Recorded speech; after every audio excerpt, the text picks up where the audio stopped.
Hello friends, जय जिनेंद्र। कैसे हैं आप सभी? आई होप आप सभी बहुत अच्छे हैं, बहुत अच्छे से अच्छी अच्छी जानकारी ले रहे हैं। आगे राम आएंगे की प्लेलिस्ट में आज का हमारा वीडियो है राम से भरत की प्रार्थना पर।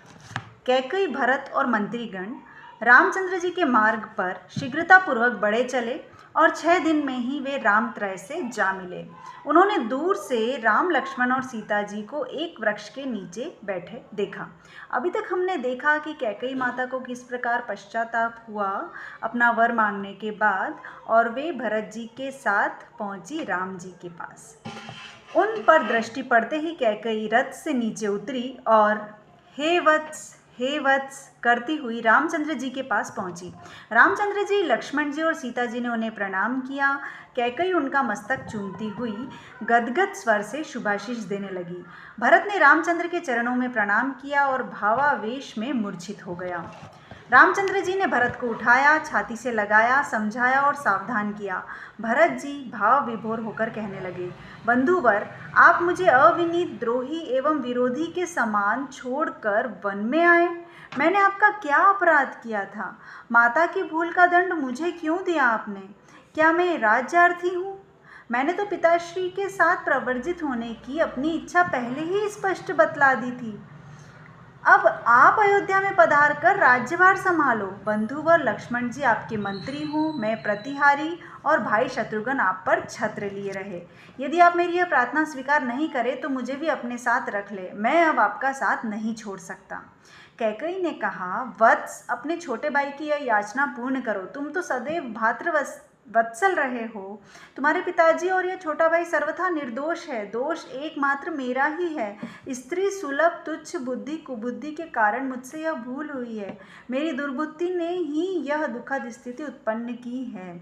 मैं ही तुम्हारे पति के, अपनी स्नेहमयी बहनों के और समस्त परिवार तथा राज्य के दुख, शोक एवं संताप का कारण बनी हूँ। मुझे क्षमा कर दो पुत्र, तुम मेरे भी पुत्र हो। क्या मुझे क्षमा नहीं करोगे? मेरी इतनी सी याचना स्वीकार नहीं करोगे?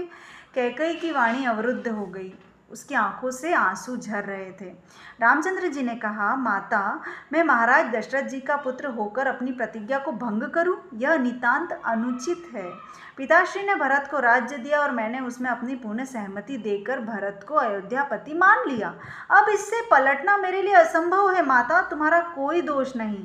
तुम्हारी तो मुझ पर कृपा है, किंतु मेरी और पिताश्री की प्रतिज्ञा की अवगणना नहीं की जा सकती। आप तो हमें आशीष दीजिए।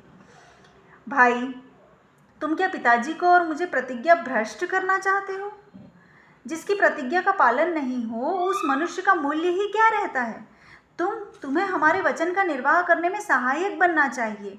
फिर मेरी आज्ञा भी यही है, उसका पालन करना तुम्हारा कर्तव्य है। तुम मेरी आज्ञा की अवहेलना नहीं कर सकते। उन्होंने सीता जी की ओर संकेत किया। वे जल का कलश भर लाई। रामचंद्र जी ने भरत जी को पूर्व की ओर मुँह करके बिठाया और अपने हाथों से उनके मस्तक पर जल धारा देकर उन्हें अयोध्यापति घोषित किया, जय ध्वनि की और विसर्जित किया। अब यहाँ पर एक टिप्पणी यह भी आती है कि तीर्थंकर चरित्र भाग 2 के हिसाब से मैं पढ़ रही हूँ। अन्य ग्रंथों में भरत द्वारा रामचंद्र जी की चरण पादुका राज्य सिंहासन पर स्थापित करने और रामचंद्र जी के नाम से स्वयं अनुचर की भांति राज्य चलाने का अधिकार है, किंतु त्रिशपुच यानी तीर्थंकर चरित्र पुरुष चरित्र, शलाका पुरुष चरित्र में ऐसा उल्लेख नहीं है। रामचंद्र जी ने भरत जी को पूर्व की ओर मुँह करके बिठाया, हाथों से उनके मस्तक पर जलधारा देकर उन्हें अयोध्यापति घोषित किया, जय ध्वनि की ओर विसर्जित किया। सभी जन दुखित हृदय से चले जाते हुए रामत्रय को देखने लगे। उनकी दृष्टि ओझल होते ही भरतादि उदास हृदय से अयोध्या आए। भरत जी ने रामचंद्र के समाचार जानकर दशरथ जी ने कहा, भरत जी से उन्होंने पूछा कि रामचंद्र जी से आप मिले, क्या हुआ? जब उन्हें सब कुछ पता चला तब दशरथ जी ने कुछ इस प्रकार कहा, पुत्र, राम आदर्शवादी है। अपने वंश के गौरव की रक्षा करने में वह अपना जीवन भी दे सकता है। अब तुम राज्य धुरा को धारण करो और मुझे निवृत्त करके संयम धुरा धारण करने दो। भरत जी कर्तव्य बुद्धि से राज्य का संचालन करने लगे। दशरथ जी महामुनि सत्यवती जी के समीप प्रवज्ञा स्वीकार करके साधना में जुट गए। अब यहाँ पर आता है सिंहोदर का पराभव। वह क्या है, हम आगे देखते हैं। भरत जी का वन में ही राज्याभिषेक कर रामत्रय दक्षिण की ओर चल दिए। चलते चलते वे महामालव भूमि में पहुंचे। एक वट वृक्ष के नीचे बैठकर राम ने लक्ष्मण से कहा, यह प्रदेश अभी थोड़े दिनों से उजाड़ हुआ लगता है। देखो, ये उद्यान सूख रहे हैं, किंतु पानी की तो न्यूनता नहीं लगती। इक्षु के खेत सूख रहे हैं, खलों में धान्य यूं ही पड़ा है जिसे संभालने वाला कोई दिखाई नहीं दे रहा। लगता है कोई विशेष प्रकार का उपद्रव इस प्रदेश पर छाया हुआ है। उसी समय उधर से एक पथिक निकला। राम जी ने उससे पूछा, भद्र, इस प्रदेश में यह शमशान से निस्तब्धता क्यों है? बिना संभाल के ये खेत क्यों सूख रहे हैं? इस खलों के स्वामी कहाँ चले गए? यह प्रदेश उजाड़ जैसा क्यों लग रहा है? पथिक ने कहा, यह महामालव का अवंती देश है। इसका सिंहोदर नाम का महापराक्रमी शासक है। दशांगपुर नगर भी इसके राज्य में ही है, किंतु वहाँ इसका सामंत्य राज्य कर रहा है। उसका नाम वज्रकर्ण है। एक बार वज्रकर्ण वन में आखेट के लिए गया और एक गर्भिणी हरिणी को मारा। तत्काल उसकी दृष्टि थोड़ी दूर पर ध्यानस्थ रहे हुए मुनि श्री प्रीतिधर जी पर पड़ी। वह आकर्षित होकर मुनि के पास पहुंचा। मुनिराज का ध्यान पूर्ण हुआ। राजा ने मुनिवर का परिचय पूछा। मुनिराज ने उसे अपनी अपनी साधना का परिचय देकर धर्म उपदेश दिया। शिकारी का बुद्धि विकार मिटा और वह उपासक हो गया। भावोल्लास में उसने अरिहंत देव निर्ग्रंथ गुरु के अतिरिक्त दूसरे के आगे नहीं झुकने की दृढ़ प्रतिज्ञा ले ली। वह सिंहोदर नरेश अपने स्वामी से भी बचकर रहने लगा, जिससे साक्षात्कार का प्रसंग ही उपस्थित नहीं हो। ग्रंथकार कहते हैं कि उसकी अंगूठी में मुनि सूरज जिनेश्वर की प्रतिमा थी और वह सिंह सेन को नमस्कार करते समय अरिहंत को स्मरण कर मुद्रिका युक्त हाथ सर पर लगाता था। इस प्रकार वह अपनी प्रतिज्ञा का निर्वाह करता था। किसी विद्वेषी ने सिंह सेन से चुगली करके इस रहस्य को खोल दिया। सिंहोदर क्रुद्ध हो गया। वज्रकर्ण को दंडित कर दशांगपुर हस्तगत करने की उसने योजना बनाई। उसने वज्रकर्ण पर चढ़ाई करने की आज्ञा दे दी। रात को वह सोया, किंतु इन्हीं विचारों में मग्न हो जाने से उसे नींद नहीं आ रही थी। रानी ने नींद नहीं आने का कारण पूछा। राजा ने वज्रकर्ण की उद्दंडता की बात कही।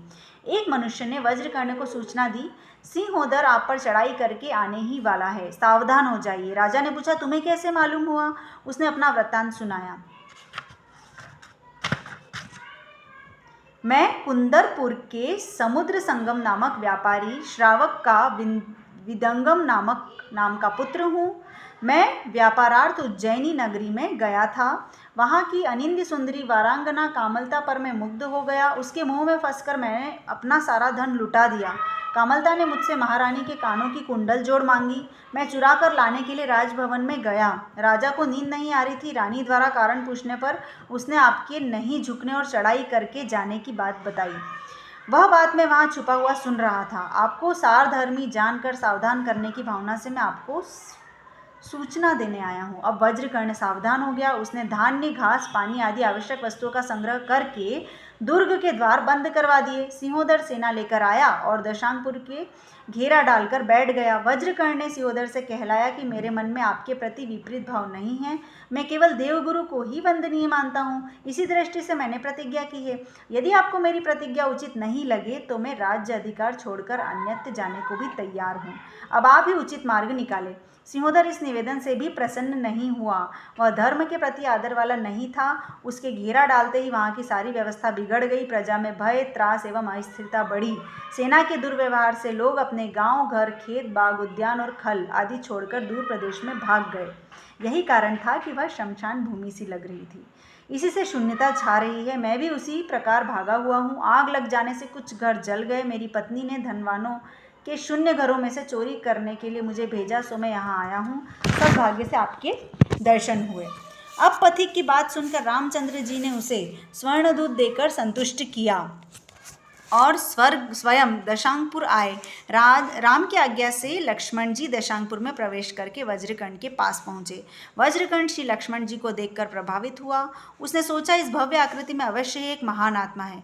अभिवादन करते हुए वज्रकर्ण ने श्री लक्ष्मण जी से आतिथ्य ग्रहण करने की प्रार्थना की। लक्ष्मण जी ने कहा कि मेरे पूज्य ज्येष्ठ भ्राता अपनी पत्नी के साथ बाहर उद्यान में हैं। उनके भोजन ग्रहण करने के बाद मैं ले सकता हूँ। अब वज्रकर्ण ने उत्तम भोज्य सामग्री अपने सेवकों को लक्ष्मण जी के साथ उद्यान में भेजा और भोजन के उपरांत रामचंद्र जी की आज्ञा से लक्ष्मण जी सिंहोदर के पास आए और कहने लगे, सभी राजाओं को अपने सेवक समान समझने वाले महाराजाधिराज श्री भरत जी ने तुम्हारे लिए आदेश दिया है कि तुम वज्रकर्ण के साथ अपना संघर्ष समाप्त करके लौट जाओ। श्री भरत नरेश का अनुग्रह अपने भक्तिवान सेवकों पर होता है, अभिमानी एवं अविनम्र सेवक पर अनुग्रह नहीं करते। यह वज्रकर्ण मेरा सामंत होते हुए भी मेरे सामने नहीं झुकता, तब मैं इसे कैसे छोड़ दूं? सिंहोदर ने कारण बताया। अब रामचंद्र जी ने उसे समझाया। आगे वो कैसे समझाते हैं, कैसे उस पर पराभव पाते हैं, ये हम जानेंगे नेक्स्ट वीडियो पे। Thank you. जय जिनेंद्र।